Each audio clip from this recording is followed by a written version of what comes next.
Chapitre 1. Bouba, le juriste sans juridiction. Yaoundé, les illusions de la capitale.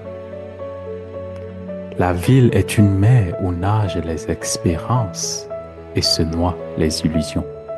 Auteur inconnu. Arrivé à Soie, Bouba découvre un nouveau monde. Les amphithéâtres bondés, les cours magistraux, les longues heures de lecture, professeurs absents, grèves à répétition. Mais aussi la solitude, les difficultés financières et l'indifférence des professeurs. Il s'accrochait à ses livres, mais peu à peu, la réalité le rattrapa. Le père de Bouba s'étant catégoriquement opposé au fait qu'il continue ses études, décida de ne plus jamais donner un franc CFA à Bouba pour quoi que ce soit et l'avait même déshérité. Sa pauvre mère était la seule qui lui donnait ce qu'elle pouvait pour le soutenir. Bouba était mototaximan la nuit et étudiant le jour. C'était la seule façon pour lui de pouvoir joindre les deux bouts. Vu que Bouba travaillait les nuits, il était très souvent difficile pour lui de suivre les cours en journée. Lors d'un TD, il a somnolé et un enseignant lui rit au nez. Toi, le fils de paysan, tu crois vraiment que le droit est fait pour les gens comme toi? Il serait plus sage de ta part de retourner au nord t'occuper des bétails. Bouba se sentit tellement humilié et rabaissé. Les années d'université.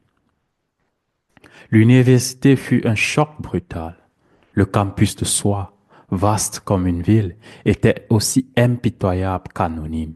Les visages défilaient, indifférents. Bouba, qui avait rêvé d'une noisy de savoir, découvrit une jungle où il fallait se battre pour chaque miette de connaissance. Sa chambre était un réduit étoffant qu'il partageait avec un autre étudiant. La chaleur y était insupportable. Les murs, couverts de moisissures, suintaient d'humidité. Le matelas, une mousse déformée, n'absorbait ni les douleurs du dos, ni celles de l'âme. Le soir, les moustiques dansaient une sarabande infernale autour de la bougie qui tenait lieu de lumière. L'eau manquait régulièrement. Bouba se réveillait souvent à l'aube pour faire la queue au puits du quartier, bidon à la main, avant de filer en cours, le ventre vide. Un jour, il s'évanouit dans un amphithéâtre bondé. Les étudiants crurent à une guise. Ce n'était que la fin. Les cours étaient dispensés dans des conditions indignes. Des centaines d'étudiants s'entassaient sur des bancs branlants. Il fallait se battre pour une place. Certains suivaient les cours debout, d'autres assis à même le sol, prenaient les notes sur leurs genoux. Les professeurs, souvent absents ou hautains, dictaient sans pitié, indifférents à la détresse. L'administration universitaire, quant à elle, était une forteresse froide. Chaque dossier perdu, chaque procédure retardée était un supplice.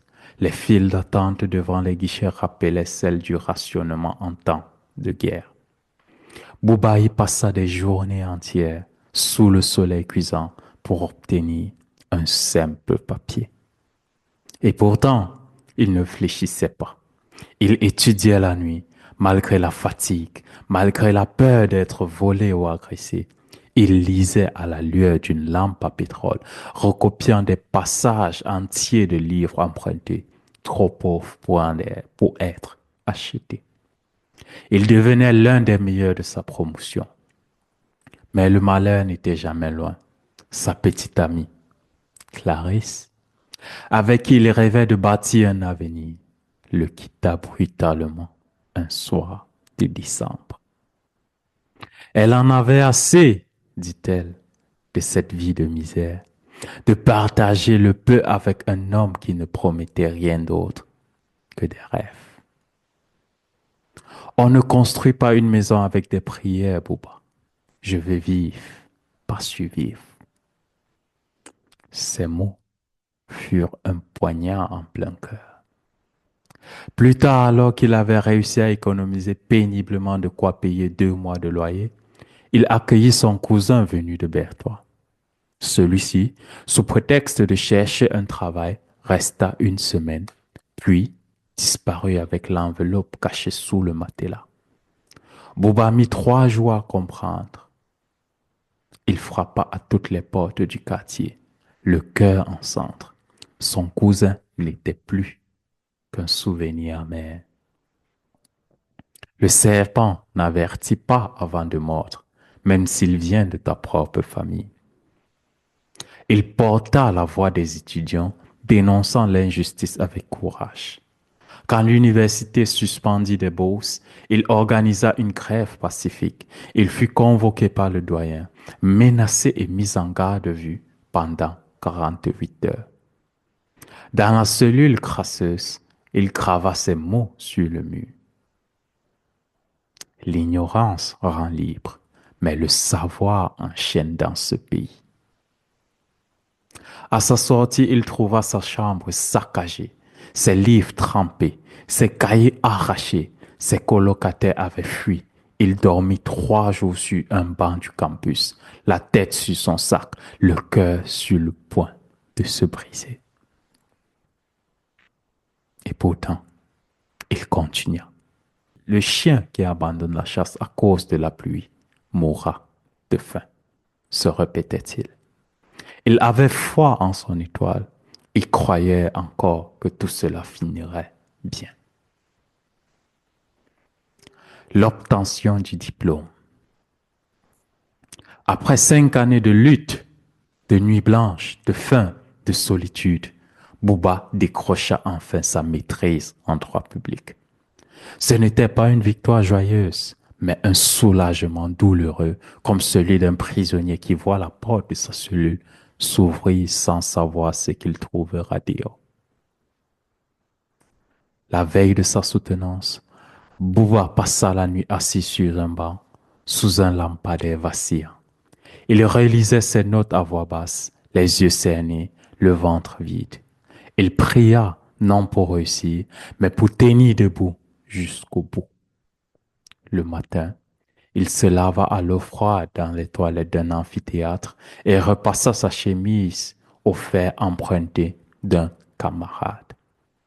En entrant dans la salle de soutenance, son cœur battait à tout à rompre. Les membres du jury étaient assis, impassibles. Il présenta son mémoire sur la réforme du droit foncier au Cameroun. Sa voix tremblait d'abord, mais à mesure qu'il parlait, elle se fit plus assurée, plus vibrante. Il évoqua les lois, les failles du système, les injustices vécues par les paysans. Il cita le Code civil, les arrêts de la Cour suprême, les théories de Montesquieu.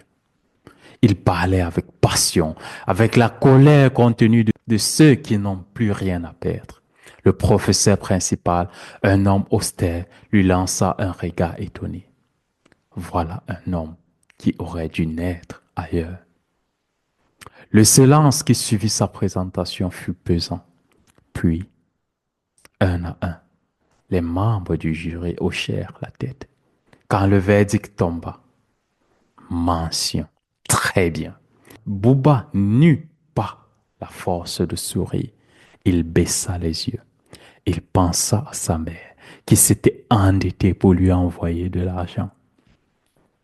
Il pensa à tous les sacrifices, à toutes les humiliations, à tous les silences. Mais déjà, au fond de lui, Bouba sentait un vertige. Il pressentait que ce n'était pas une fin heureuse. Il ne s'était pas trompé.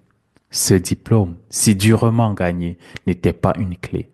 C'était une illusion, une belle promesse sans lendemain. Quand le tam-tam se tait, on entend le vent du vide, murmura-t-il en quittant la salle.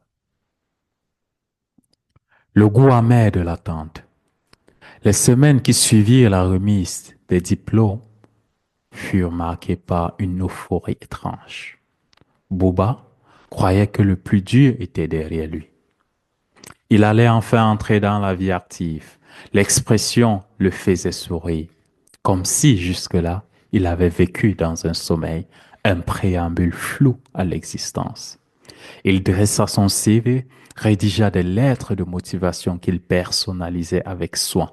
Il se rêvait conseiller juridique, assistant parlementaire, analyste au ministère de la Justice, voire même greffier, n'importe quoi, pourvu que ce soit digne. Chaque matin, il enfilait sa chemise repassée et partait distribuer ses dossiers. Ministère, ONG, cabinet d'avocats, entreprises publiques. Il arpentait Yaoundé à pied, en taxi, en sueur, mais toujours digne. Il rentrait le soir exténué, les pieds meurtris, le cœur en veille. Les réponses tardaient. Puis vinrent les silences. Il comprit vite qu'il n'y avait pas de place pour lui ou qu'il n'avait pas la bonne connexion. On lui demanda plusieurs fois s'il avait quelqu'un derrière. À force d'entendre la question, il crut que c'était un code secret pour dire tu perds ton temps. Un jour, dans un cabinet de recrutement, un homme au costume impeccable lui lança après avoir lu son CV. Très bon dossier. Vous êtes intelligent, ça se voit. Mais vous savez, aujourd'hui, il faut autre chose. Une recommandation, un nom, voire une enveloppe. Il eut un sourire gêné. C'est triste à dire, mais la compétence seule ne suffit pas. Bouba ne répondit rien. Il rangea son CV, remercia poliment et sortit. Il marcha longtemps, sans but, jusqu'au mont Phébé.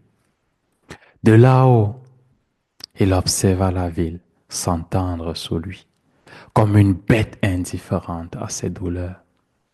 Il pensa à retourner à Bafoussam, mais que dirait-on là-bas?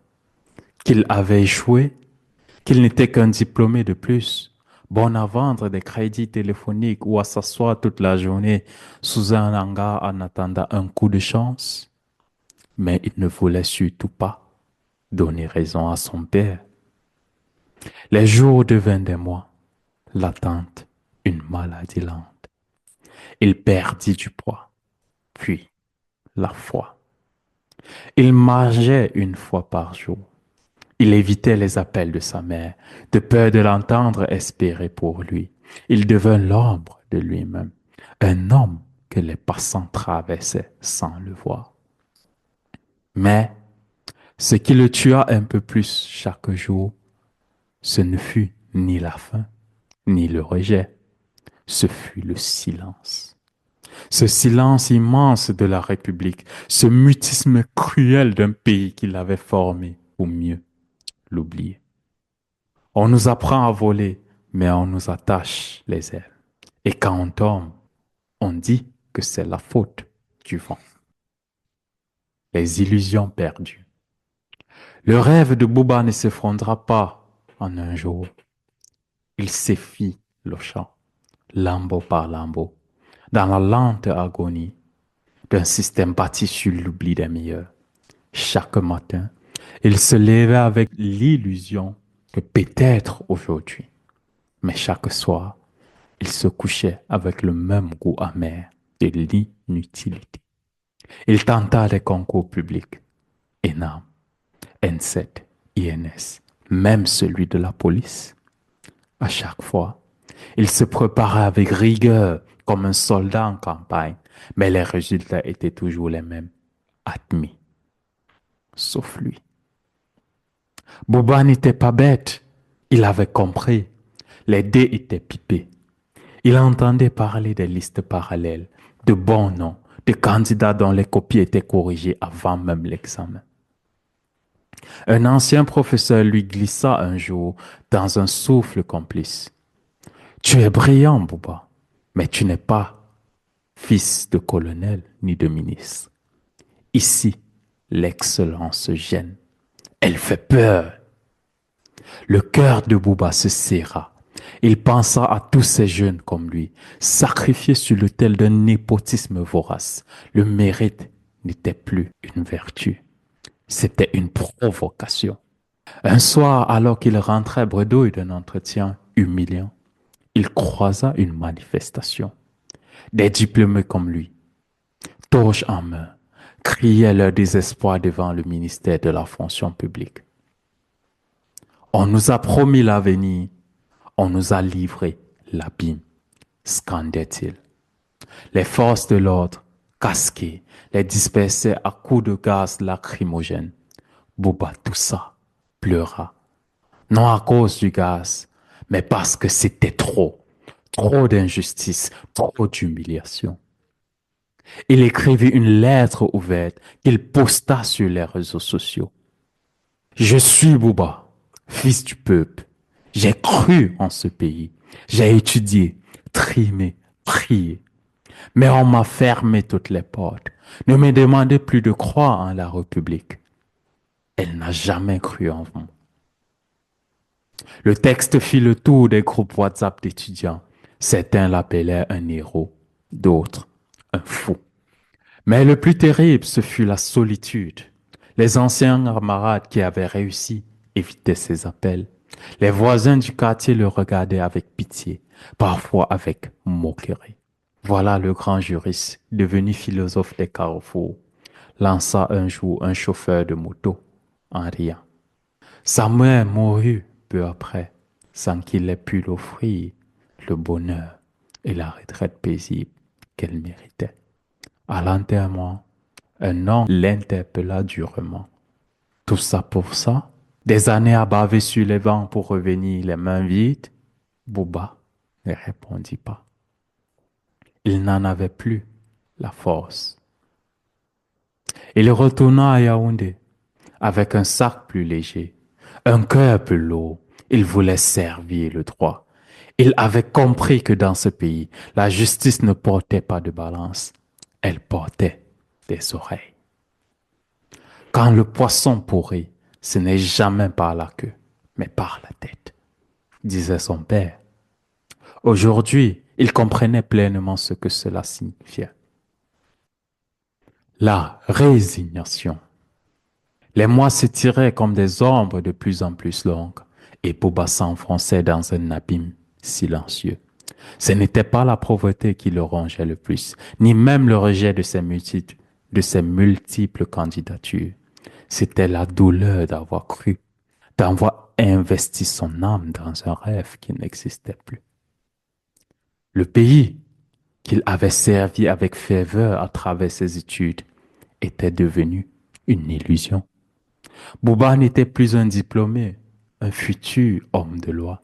Il était devenu une statistique parmi tant d'autres, un jeune sans emploi, sans avenir, une victime du système.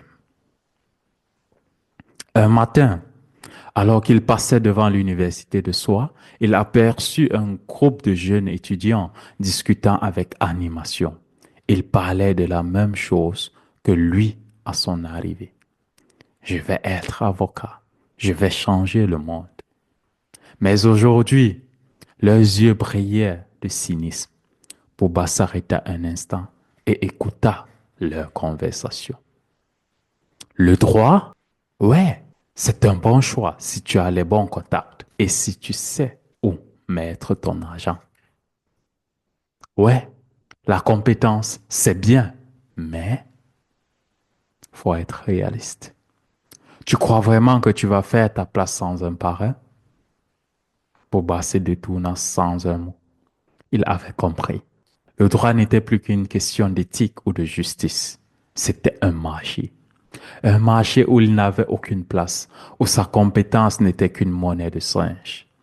Et le plus désolant dans tout cela, c'était qu'il n'avait même pas de nom à poser sur la table, pas d'appui sur lequel s'appuyer pour exister dans cette jungle sociale.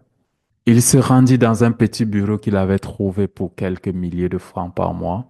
Il avait décidé de devenir consultant indépendant. Mais les journées se succédaient dans l'inaction, marquées par des appels qu'il n'attendait plus et des clients qu'il n'avait pas. Ses maigres économies fondaient à vue d'œil.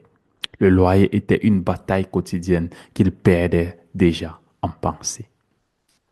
Dans ces moments les plus sombres, Bouba se rendait souvent dans un coin tranquille de la ville, près du lac municipal. Il s'asseyait sur un banc, les pieds dans de l'eau, et regardait les canards glisser sans effort sur la surface du calme. Ils n'avaient pas à lutter pour leur nourriture. Le monde semblait leur offrir ce qu'ils désiraient. Lui, pourtant, qui avait tout sacrifié pour un avenir qu'il croyait possible, se retrouvait pris dans une tornade de promesses non tenues. Les lettres de refus arrivaient parfois, mais plus souvent, ce qui était le plus douloureux, c'était le silence. Les portes qui restaient fermées. Il pensait à sa mère, qui continuait à toujours l'encourager, croyant toujours qu'il finirait par trouver sa voie, et ça le rendait doublement triste. Il se demanda parfois s'il n'aurait pas mieux fait de rester à Bafoussam, de suivre le chemin tracé par son père, de gérer les affaires de son père, d'avoir une vie simple mais honnête. Mais il ne pouvait pas résoudre à cette idée. Il avait cru en son diplôme et au fond de lui, il savait qu'il y avait quelque chose de fondamentalement injuste dans ce qu'il vivait. Il avait été formé pour rêver grand, pour dépasser sa condition et aujourd'hui, ses rêves lui ont échappé comme une pluie fine mais constante. Un jour, il reçut une invitation à une réunion organisée par une ONG locale qui cherche à sensibiliser les jeunes diplômés à l'importance de l'entrepreneuriat. Bouba y alla, pensant qu'il pourrait enfin rencontrer des personnes comme lui dans la même situation.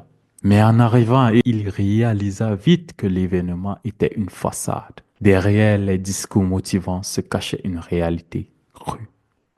Le but de l'ONG était de vendre des formations payantes sur l'entrepreneuriat. À chaque pause, il voyait des jeunes s'échanger de cartes de visite, leurs regards fuyant comme s'ils cherchaient à se vendre. Bouba se sentit trahi, comme s'il était dans un autre marché et un autre jeu où la compétence n'était rien sans la bonne relation. Il rentra chez lui ce soir-là avec un sentiment d'épuisement, comme si tout le poids du pays reposait sur ses épaules. Il songea à ses lectures, à ses cours de droit, à ce qu'il avait appris sur l'équité et la justice. Mais tout cela paraissait désormais si éloigné. La réalité de la rue, de la politique, de l'injustice systémique lui paraissait infiniment plus vaste. Les mois passèrent. Bouba cessa peu à peu de rêver d'une entrée dans le système et s'achemina doucement vers une résignation amère. Il savait qu'il n'aurait jamais sa place dans cette société. Cette société qui, après avoir promis monts et merveilles aux enfants des quartiers comme lui, les rejetait avec une brutalité systématique. Il est plus facile d'attraper un poisson avec une main tendue qu'avec un poing fermé, se disait-il parfois, les yeux fixés sur l'horizon. Mais il n'avait plus la force d'étendre les mains. Boba comprit alors que l'avenir qu'il avait imaginé n'existait que dans les livres et que dans la réalité, ceux qui cherchaient à jouer selon les règles finissaient souvent par être écrasés. Le cri d'un fantôme diplômé. Bouba n'était plus vraiment vivant, pas encore mort, mais plus vraiment là. Il errait dans les rues de Yaoundé comme un fantôme diplômé, propre, lucide, mais inutile. Il regardait les bâtiments administratifs, les visages arrogants des cadres sortant de leurs 4x4, les mains remplies de dossiers qu'il ne lisait pas. Tout cela lui rappelait ce qu'on lui avait promis et ce qu'on lui avait refusé. Dans les quartiers populaires, Bouba voyait les jeunes comme lui, anciens étudiants, la tête pleine de théories et les poches vides. Ils vendaient les cacahuètes devant les supermarchés, dactylographiaient des CV à 300 francs sur des tables bancales ou devenaient les secrétaires d'hommes politiques corrompus, payés en promesses. Un jour, il croisa un ancien camarade de faculté. Celui-ci roulait dans une grosse voiture, costume bien repassé, sourire carnassier. Bouba, mon frère, ça fait longtemps. Tu fais quoi maintenant? Bouba baissait les yeux. Je cherche encore. Je fais un peu de consultation. L'autre rit. Tu es encore dans le rêve? Moi, j'ai compris. Il faut jouer le jeu. Je suis dans un cabinet de lobbying. On défend des contrats, tu vois? Pas de morale, juste du business. Tu veux que je te pistonne? Boba refusa poliment. Il ne voulait pas devenir complice du système qu'il avait détruit. Il préférait souffrir droit que prospérer courbé. Mais à l'intérieur, il bouillait. Il se souvenait des discours politiques, de ces campagnes électorales où les dirigeants vantaient la jeunesse faire de lance de la nation, promettant des milliers d'emplois, des incubateurs, des crédits jeunes, mensonges enrobés dans des slogans creux. Il se souvint d'un ministre déclarant à la télévision: l'État ne peut pas tout faire. Les jeunes doivent se prendre en charge. Il avait failli jeter sa chaussure sur l'écran. Comment un État pouvait-il demander à ses enfants de se battre seuls après les avoir moulés dans un système éducatif qui ne mène nulle part? Quelle arrogance, quel mépris. On leur apprenait la patience, la discipline, la loi, puis on les livrait à la débrouillardise comme des chiens affamés. Le vrai problème n'était pas seulement l'absence d'emploi, c'était la trahison morale qu'un État exigeait l'excellence, mais récompensait la médiocrité connectée.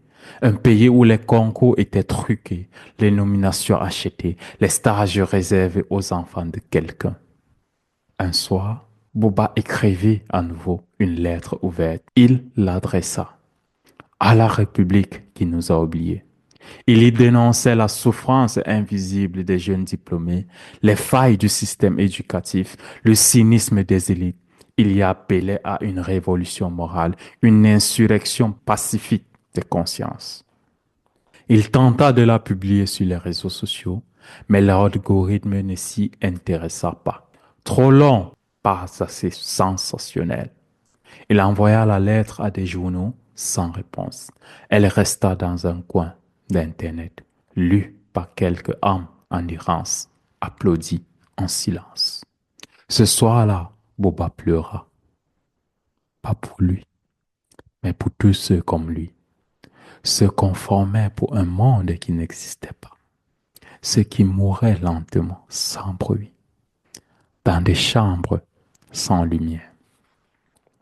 Il pensa à devenir militant, à créer une association, à crier plus fort. Mais même ça, c'était devenu dangereux. L'activisme au Cameroun coûtait cher. Parfois la liberté, parfois la vie. Il connaissait des camarades arrêtés pour un tweet, d'autres exilés pour avoir trop parlé. Alors, il se tut. Mais dans son silence, quelque chose se forgeait. Une rage froide, une graine de révolte. Il n'était peut-être qu'un diplômé déchu, mais il n'était pas mort. Pas encore. Un jour, se dit-il, nous ne frapperons plus aux portes. Nous les enfoncerons. L'humiliation silencieuse. Il y a une fatigue plus lourde que celle du corps, celle de l'âme. Bouba la portait comme une enclume invisible, chaque jour un peu plus pesante. À chaque coin de rue, il croisait d'anciens camarades d'université devenus vendeurs ambulants, pousseurs de brouettes ou tout simplement disparus dans l'ombre. Certains avaient choisi de ne plus parler de leur diplôme, comme on cache une blessure qui ne veut pas guérir. Bouba, lui, refusait de baisser les bras. Mais il le faisait en silence, car dans un pays où l'on confond fierté et entêtement, crier sa douleur revient à se condamner soi-même. Il tenta plusieurs concours administratifs, greffe, douane, impôts, ENAM, etc. Ils étudiaient des mois durant enfermés dans une chambre trop étroite, vivant de sardines froides et de pain rassis. Ils lisaient jusqu'à l'aube, prenaient des notes, écoutaient des anciens candidats, mais à chaque publication des résultats, c'était le même scénario. Son nom absent, remplacé par des fils de ministres, de colonels ou d'inconnus surgis de nulle part. Un jour, après un concours particulièrement éprouvant, il tomba sur l'article de presse. Le taux de réussite est de 7%. La transparence du processus saluée par le ministre. Il éclata de rire, un rire nerveux, douloureux, amer. Il savait que derrière cette facette de transparence, les places étaient depuis longtemps distribuées, les résultats écrits à l'encre invisible du favoritisme. Chez nous, le destin ne se joue pas au mérite. Il se négocie autour d'un repas entre puissants, pensa-t-il. Lorsqu'il osa exprimer sa colère sur les réseaux sociaux, dénonçant le système, il reçut des appels anonymes, des menaces voilées. Un ancien professeur l'appela pour lui dire: Boba, le Cameroun n'est pas un pays où l'on parle fort quand on a faim. Alors, une fois de plus, il se tut. Mais même le silence coûte cher. Il dut vendre ses livres de droit un à un, puis son téléphone, puis son lit.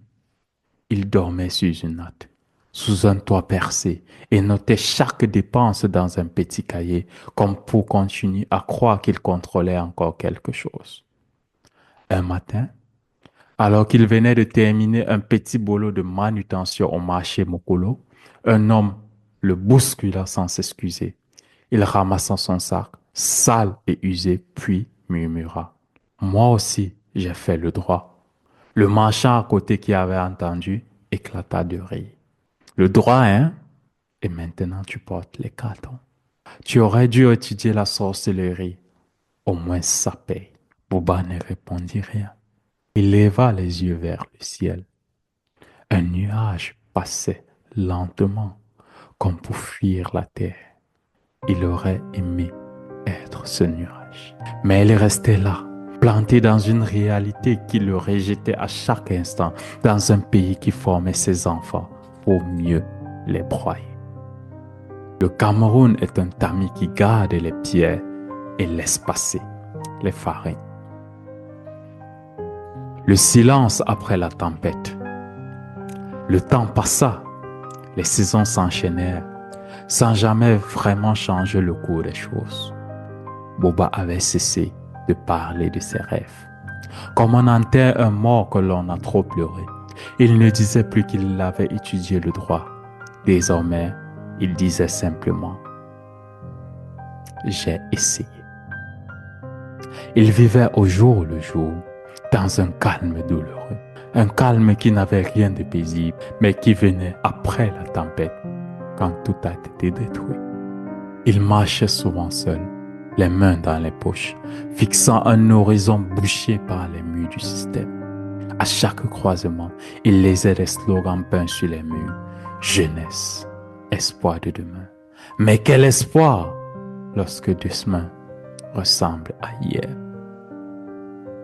Le Cameroun, son pays, était devenu une terre d'apparence, des discours pompeux, des promesses télévisées, des statistiques bien arrangées. Mais au fond, tout le monde savait. La République avait abandonné ses enfants. On construisait des stades avant les écoles. On formait des cadres pour les jeter à la rue. Pendant ce temps, les postes étaient monopolisés par les proches du pouvoir. Les concours truqués, les projets attribués par affinité tribale. Un soir, Bouba fut invité à parler dans une petite radio communautaire sur les défis de la jeunesse diplômée. Il accepta, plus par lassitude que par espoir. Il parla sans colère, d'une voix lente, mesurée. Il raconta sa vie, sans l'enjoliver, sans l'édulcorer. Il termina par ces mots: On nous a appris que l'éducation était la clé. Mais personne ne nous avait dit que la serrure était rouillée et que ceux qui tenaient la porte n'avait pas l'intention de l'ouvrir. Le mérite ici est un mythe, un conte pour endormir les pauvres. Le lendemain, un jeune homme l'arrêta dans la rue. Il avait écouté l'émission. « Tu m'as donné la force de ne plus me sentir seul », lui dit-il. « On nous a fait croire que c'est nous le problème, mais c'est le système qui est pourri. » Pour la première fois depuis longtemps, Bouba sentit une chaleur dans sa poitrine. Non pas celle de l'espoir, mais celle de la transmission. Il n'avait peut-être pas trouvé de travail, mais il avait trouvé sa voie. Et dans ce pays où tant de rêves sont étoffés, parler, c'est déjà résister. Il retourna chez lui ce soir-là, toujours aussi pauvre, toujours aussi invincible. Mais en se rendormant, il se dit « Je n'ai pas échoué. Ce pays a échoué à me mériter. » Et dans le silence de la nuit, pendant que les riches dormaient tranquilles derrière le mur, Bouba, lui, rêvait encore. Mais plus pour lui, pour les autres, pour une autre génération, pour un autre pays.